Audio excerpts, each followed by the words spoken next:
Bonjour. Je suis Jean, un agent d'intelligence artificielle.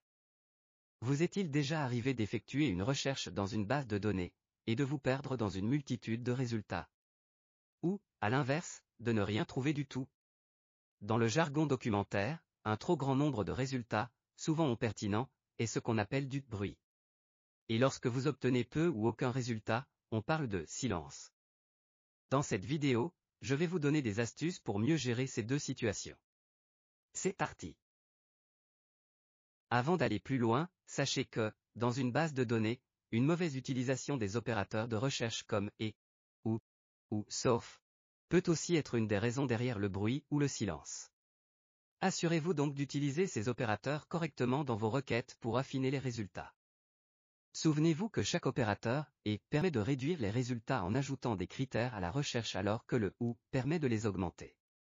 Ainsi le et est très utile en cas de bruit alors que le ou l'est en cas de silence. Pour plus d'informations, vous pouvez visionner la vidéo qui a été produite à ce sujet. Commençons par le bruit. Le bruit survient généralement lorsque votre recherche est trop large. Par exemple, si vous cherchez uniquement « équité salariale » dans une base de données en administration, vous obtiendrez sans doute beaucoup de résultats.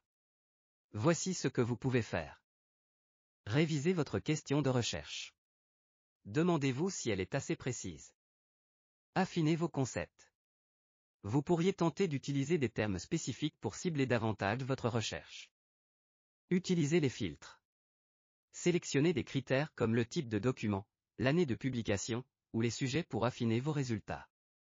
Pour sa part, le silence se produit souvent lorsque la recherche est trop restrictive. Si vous êtes dans cette situation, voici quelques conseils. Revoyez votre stratégie. Avez-vous oublié des synonymes ou des termes associés? Avez-vous choisi les bons mots-clés? Prenez également le temps de relire vos mots-clés, car les erreurs de frappe et d'orthographe sont également une explication possible, particulièrement pour le silence. Modifiez ou annulez les filtres. Par exemple, élargissez les dates de publication si la période sélectionnée est trop courte. N'oubliez toutefois pas les exigences propres à votre discipline au niveau de l'actualité du contenu. Supprimez des concepts, parfois, moins c'est plus. Retirer un concept peut aider à obtenir plus de résultats. Que vous soyez face à du bruit ou du silence, il se peut que le problème vienne de la base de données elle-même. Prenez un moment pour vérifier si vous utilisez la base de données la mieux adaptée à votre sujet. Par exemple, selon votre sujet, pour des recherches en gestion des ressources humaines, une base de données en psychologie, comme PsycInfo, pourrait vous être tout aussi utile que celle en administration. Si vous rencontrez d'autres difficultés, vous pouvez consulter les pages d'aide des différentes bases de données. Vous y trouverez de l'information précieuse pour comprendre le comportement de l'outil. Le bruit et le silence ne sont pas des obstacles insurmontables. L'essentiel est de trouver un équilibre. Demandez-vous toujours, est-ce que les résultats que j'obtiens répondent à mes besoins?